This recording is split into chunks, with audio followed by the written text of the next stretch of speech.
আসসালামু আলাইকুম গাইজ, আমি তিশাতে চলে আসলাম আর একটা নতুন আর অনেক সুন্দর একটা ভিডিও নিয়ে। তো আজকে সুলাইমান আর সুলাইমানের পাপা তাদের দুইজনের গাড়ি নিয়ে মোটামুটি বলা যায় যে তারা আজকে রেস দিছে। তো এখানে আমার ছেলে যে মাশাল্লাহ এত সুন্দর করে গাড়ি চালায়, যেহেতু বর্ষা হচ্ছে তো সে মোটামুটি গাড়ি একদম চালাইতেই পারতেছে না। তো তার পাপারেও আমি অনেকবার বলেছি যে গাড়িটা বের করো তা সেও বের করে দেয় না। তা আজকে আমি এক পর্যায়ে জোর করে আর কি সুলাইমানের গাড়ি নিয়ে রাস্তায় চলে আসছি। তো আমরা দুইজন একদম রাত তখন প্রায় বাজে 10:30টারও পরে। তো সুলাইমানের গাড়ি নিয়ে আমি আর সুলাইমান বের হয়ে গেছি। তো তারপরে সুলাইমানের পাপা আসে আর আমি বলি যে দুইজন একসঙ্গে গাড়ি চালাও। তো দেখেন বাপ বেটা কত সুন্দর একসঙ্গে গাড়ি চালাচ্ছে। তো তারা আবার বলতেছে যে কে আগে যায়, আমার সুলাইমান আবার আগে যাওয়ার চেষ্টা করতেছে। তো আমি তখন বলি আমার জামাইরে যে একটু আস্তে যাও, কেন যে সুলাইমান যখন পিছনে পড়ে যায় তখন সে কান্না করে ফেলে।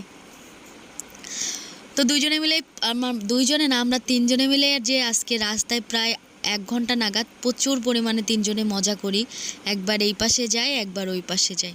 আর সুলাইমান যে এইখানে এই যে গাড়িটা যে এত সুন্দর করে আর কি ঘোরায়, এটা একদম আমার ভাবার বাইরে ছিল। তো এই যে তার পাপাও লাইট জ্বালাচ্ছে, সেও আবার তার লাইট দেখাচ্ছে। তো একটু পরেই সে এইখানে গাড়িটা ঘোরাবে, এই গাড়িটা কিভাবে যে করলো আমিও জানি না। আমি এরকম দেখছি আমার জামাইরেও, সে যখন গাড়ি একই স্ট্যান্ডে ঘোরায় ওইভাবে।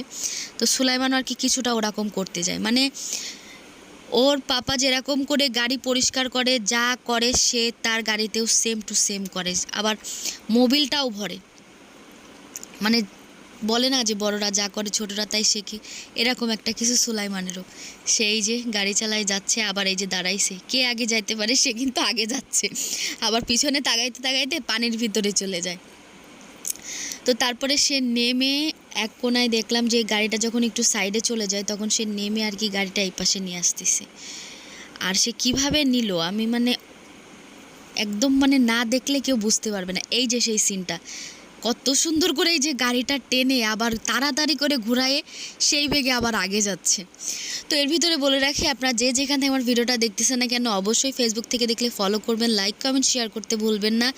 আর ইউটিউব থেকে দেখলে অবশ্যই সাবস্ক্রাইব করবেন। এই যে আবার শুরু হয়ে গেল তাদের রেস দেওয়া।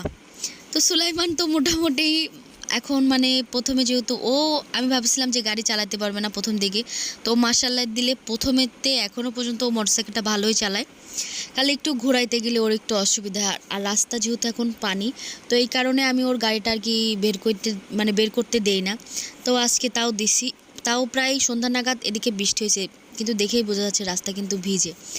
তারপরে এই যে আমরা দুজন একসঙ্গে মোটরসাইকেলে উঠে আমি আর সুলাইমান একসঙ্গে আর কি যাচ্ছিলাম, তিনজনে একসঙ্গে। তো এই যে শেষ এই সাইডে, আর আমরা কিন্তু ফুল ঘুমানোর আর কি, যেহেতু বললাম যে 10:30 11টা বেজে গেছে, আমরা ঘুমানোর প্রস্তুতি। তো তারপরেও আমি আর কি ছেলে নিয়ে আর কি রাস্তায় গেছি। তো আমি যখন ওর পাপার পিছনে উঠে যাচ্ছি তো সে আমার গাড়ি থামাই দিয়ে বলছে যে আমার পিছনে ওঠো, তার পিছনে আমারে উঠতে বলতেছে। তো আমি বললাম যে না, আজকে থাক, আজকে পাপার পিছনে উঠি, কালকে তোমার পিছনে উঠবো। তো মাশাল্লাহ দিলে আমার ছেলেটা কিন্তু তার পিছনে আমার নেওয়ার জন্য অনেক চেষ্টা করে, কিন্তু যেহেতু ছোট গাড়ি আমি তাও একবার উঠছি, খুব অল্প। তো আজকের ভিডিওটা বেশি বড় না, এখানে আমি শেষ করে দিচ্ছি। সবাই ভালো থাকেন, আল্লাহ হাফেজ। আর আমাদের জন্য বেশি বেশি করে দোয়া করবেন, আমরা যেন এরকম সুন্দরভাবে থাকতে পারি তিনজন একসাথে। আর দেখতে দেখতে কিন্তু সুলাইমান বড় হয়ে যাচ্ছে, সামনে কিন্তু সুলাইমানের জন্মদিন, ব্লগ কিন্তু আসবে। তো আজকের ভিডিও এখানে শেষ, ভালো থাকেন, আল্লাহ হাফেজ।